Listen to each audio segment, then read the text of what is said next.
Morning, everybody. Welcome to the Most Important Conversations Daily Meditations. These meditations are done Monday through Friday, and they begin with a talk that is derived from our primary program called Whole Life Architecture, which is a program where we as a community and those who are participating in it are recreating themselves and their life by design, as opposed to tolerating a life by default. These talks are derived from that as a way to set our mind in a space where we're able to then drop into our meditation and to glean certain insights from our subconscious.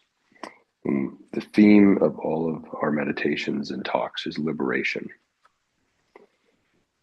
And today I'd like to talk about the experience of being liberated as distinct and different from what non-liberated feels like. And what really is quite a simple path towards becoming liberated, and yet so challenging and difficult because of the ego, the identity. Ego is just identity, and we get so attached to our identity.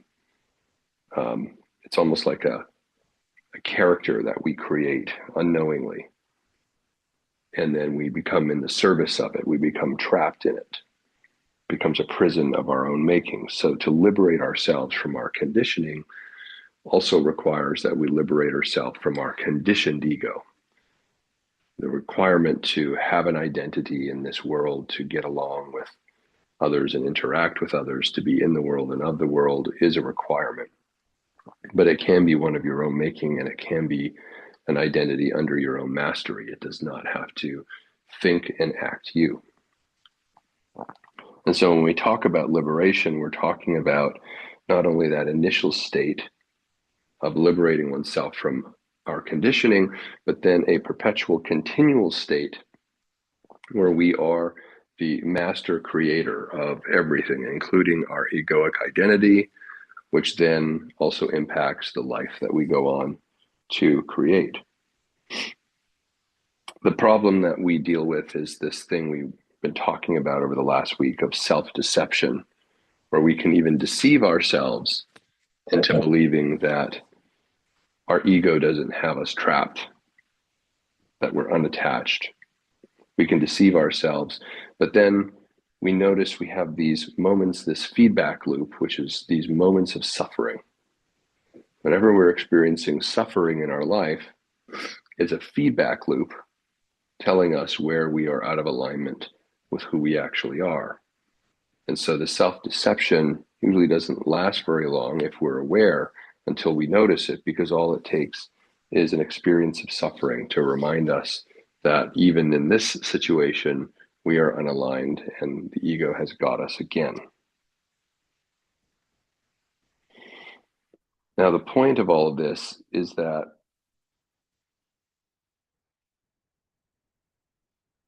learning how to liberate oneself is not that difficult.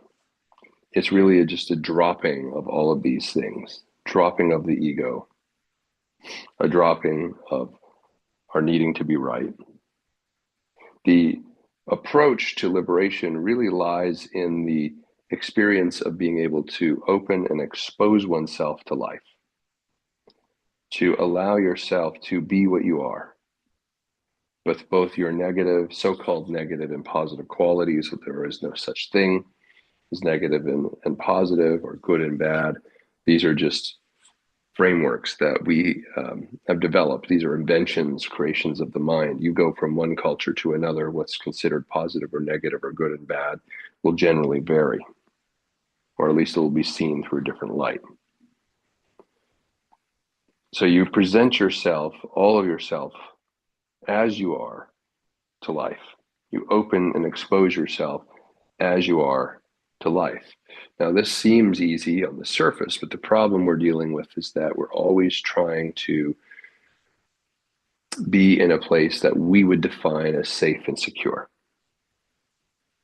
So our brain is always looking for safety. It's always looking for security. And what it equates safety and security with is predictability. So we're always trying to create a life that is predictable and therefore reassure ourselves that we are safe. And because the life that we have been conditioned to create is one of predictability, we also get trapped in the rightness of that life, and we become very defensive of it. So we have these two things going on. We have this deep yearning for liberation, deep, deep down internally, because it is our nature to be liberated. It is our nature to be a liberated creator. And then we have this conditioning, which is reinforced by the fact that the brain is looking for just predictability, which it equates with safety and security. So once you have a conditioned life, it's very knowable, it's very predictable. Your brain is going to do everything in its power to prevent you from opening yourself to anything that's not your conditioned life. Your brain is going to, in fact, neurochemically reward you with something we call the near win to keep you in this almost winning state. And by winning, I mean the life you could create for yourself, you almost do. But you don't quite do it. You think about it, you plan for it, you may fantasize and dream about it. You may even know the steps to take, but then the steps don't get taken. The act never happens. And our brain neurochemically rewards us to reinforce this state of no new thing happening, because anything new is unknown. And so how do you open your life? How do you open yourself to life while at the same time having this reward system in the brain rewarding us to close to life, rewarding us to keep things as they are? And we end up in this self-deception of then justifying our behavior of why we didn't open to life, why we didn't try something new, why we didn't take that risk.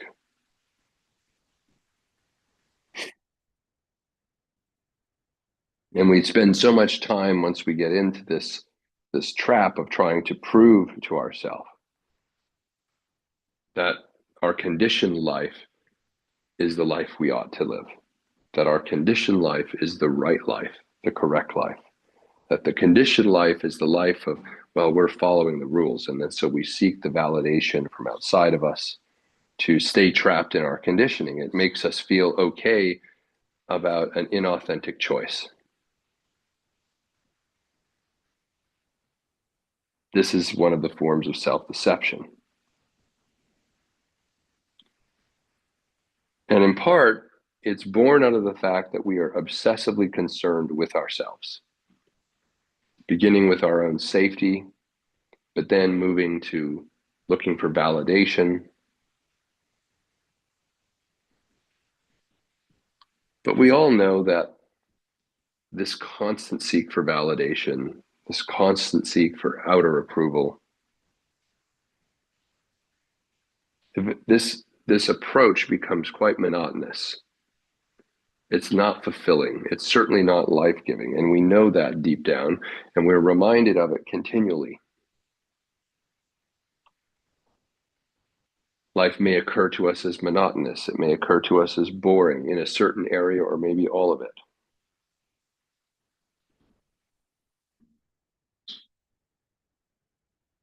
And this self-deception exists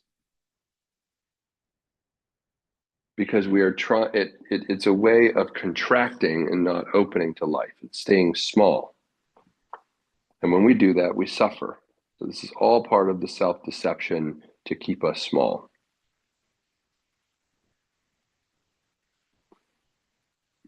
And then we get stuck in this new form of suffering called paranoia, or we're critiquing ourselves, or we're judging ourselves. And so the whole thing is quite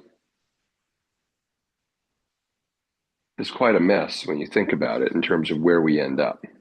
And this is what non-liberated living looks like.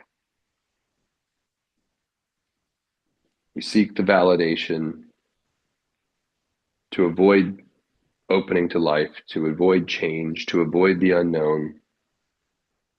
We then convince ourselves through self-deception of the rightness of our actions, the rightness of our choices. We look for external evidence of the rightness of our choices to stay small and closed up.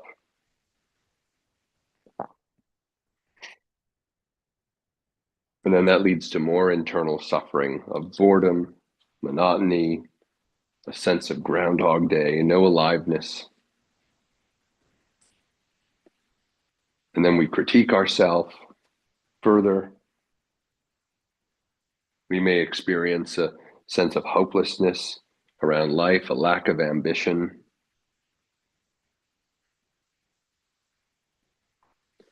And the cycle continues.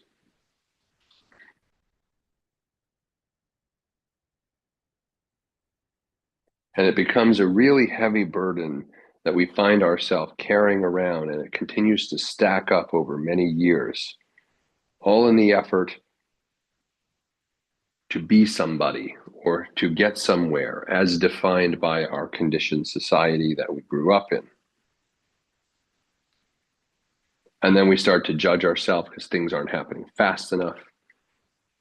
This can at times lead to aggression developing within ourselves. And so how do you unwind all of this? The beginning of the unwinding and the beginning of the liberated path is to be able to accept yourself as you are in this moment. That doesn't mean accept yourself indefinitely in the sense that you're not going to transform, you're not going to experience change through the liberation. It means to be at peace with what is in the moment, and you are in this moment. So be at peace with yourself. Start there. And when you can get to that place, you can start to create an opening for compassion for yourself.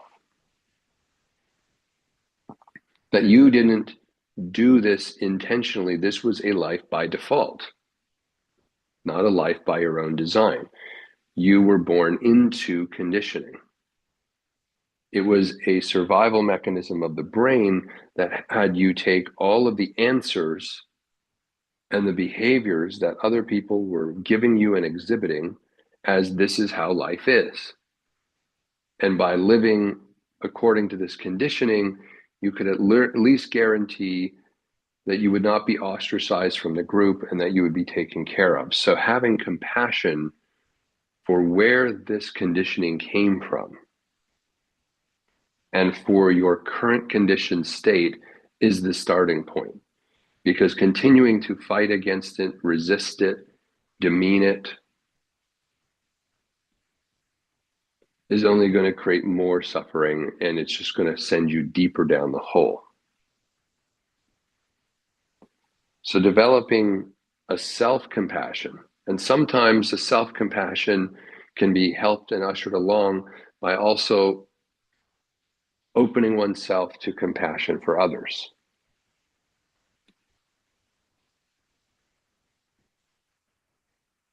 And as you have compassion for yourself,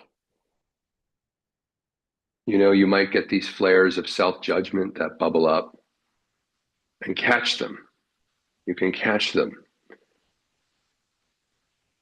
And you can stop and you can reorient in that moment. And you can say to yourself, internal dialogue even, yes, and even this I have compassion for. I was not at choice. I was not a creator by design. This was default. This was my brain trying to keep me safe. And you can thank your brain for falling into the conditioning, and you can thank your mind, and you can acknowledge it doesn't work for you. And you can have compassion for how you got to this place. And the more you practice that self-compassion, the more you take on a compassionate attitude as a way of being, and you'll notice more and more the activities of even your conditioned day will become lighter. You won't be in this chronic state of judgment about yourself and about your life. And this doesn't mean that the life you're living is by design yet. It just means you have compassion for where you are right now and how you got here. and the intelligence behind trying to fit in, the intelligence behind trying to be validated. And again, that doesn't mean you want to stay here, because it's not a liberated life, but it's the life that brought you to this moment of awareness. So you can have compassion for that past life and for where you are. Compassion becomes a bridge to a new possibility for yourself. It becomes an access point to the development of self-trust, which is going to be required if you're going to dance with the unknown. If you're going to be liberated and dance with the unknown, that is the true nature of life. Life is unknown, it is unpredictable.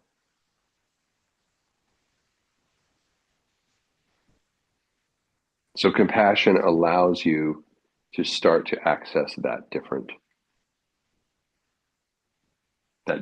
way of approaching life as a dance. And spontaneously, you'll start to experience these moments of joy because your self-trust is developing.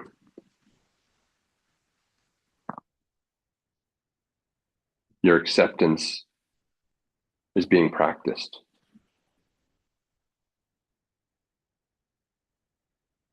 And lighter, you will start to experience yourself, which is the beginning of liberation.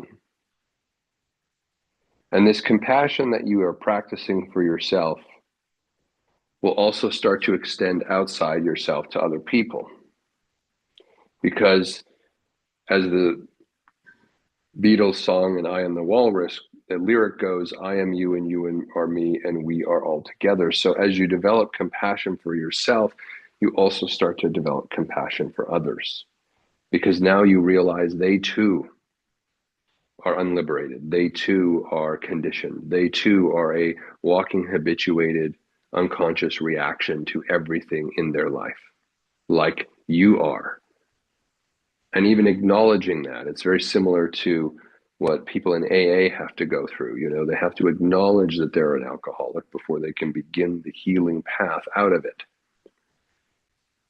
You are an alcoholic in a way because you're drunk with your conditioning. You're addicted to the predictability of your conditioning. And so acknowledging that you are living a conditioned life, an unliberated life, and having compassion for yourself, for how and why you got there, creates an opening not only for yourself, but also then for other people. You start to feel compassion for other people because you know where they've been. You know how they got there, the same way you did. And this developing compassion allows you to relate to people in a way where they no longer drain your energy. They're no longer annoying. You start to relate to things in life, monotonous challenges of just the going about your day, as an opportunity as opposed to an annoying task. You no longer are approaching life from a place of an impoverished attitude that this is all there is. You start to see new possibility. And this is where the liberation path begins to creak open, and you start to see life through the lens of other opportunities and possibilities that are outside your conditioning.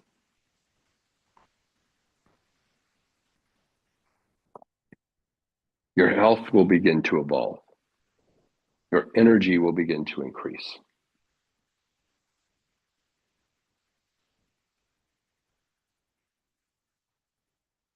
And you'll suddenly find yourself in a place where creating something new about yourself and for yourself in your life becomes a possibility. So today, as we move into our meditation, we're going to do an observer watcher meditation. The invitation is to observe those areas in your life where you are not in acceptance and you are in judgment and you are not in approval for yourself, and therefore compassion is difficult for you in this area.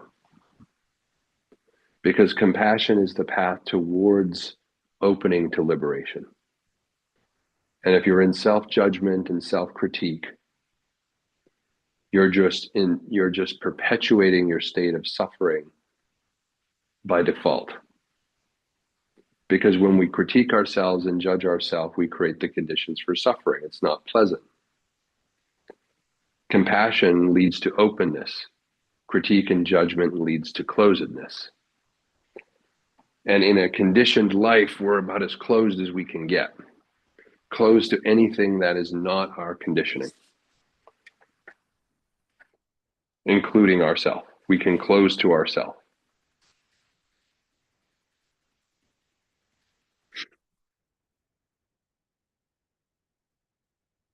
So where are you in judgment?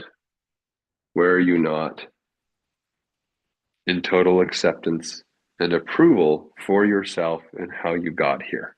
It might not be your whole life. It might even just be an area.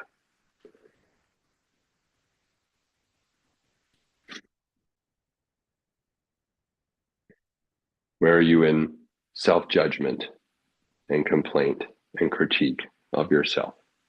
Where are you not being compassionate and accepting and approving of yourself, even your past? Have that in your mind, in the back of your mind, not as an active thought, but as a passive exploration. As we move into our watcher-observer meditation, where we're seated in a comfortable position, taking a few deep cleansing breaths.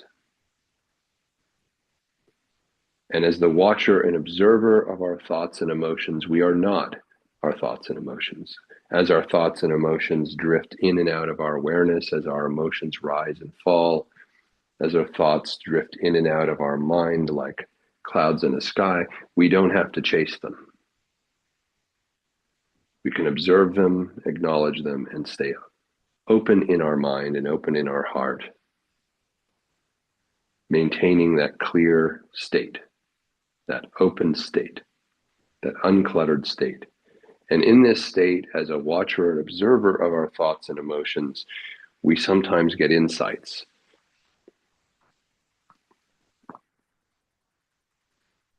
And so today, the prompt in the back of your mind where you may get an insight is, where am I in critique? Where am I not giving myself compassion? Where am I in judgment and closed to life? So for the next few minutes, settle in, observe and watch, and I'll see you all on the other side.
Welcome back, everybody. Reconnecting to the world without from your world within. As we break for the day, if you've got any insights about where you are still in self-judgment and self-critique, not able to connect to compassion for yourself, you might try that on in those areas as they come up. Might even feel weird at first because you may even find yourself talking to yourself in your own mind around that area, acknowledging that your conditioning was there to try to keep you safe from an unknown, unpredictable world and to stay connected to the community, but your conditioning is no longer serving you as you develop trust for yourself, as you liberate yourself, as you become the creator of your own life. But it doesn't mean that you can't have compassion for yourself as you are right now and for where you came from and what you went through. Because it's that very compassion that opens you to the path of liberation. Wishing you all a wonderful day, and we will continue our work next week.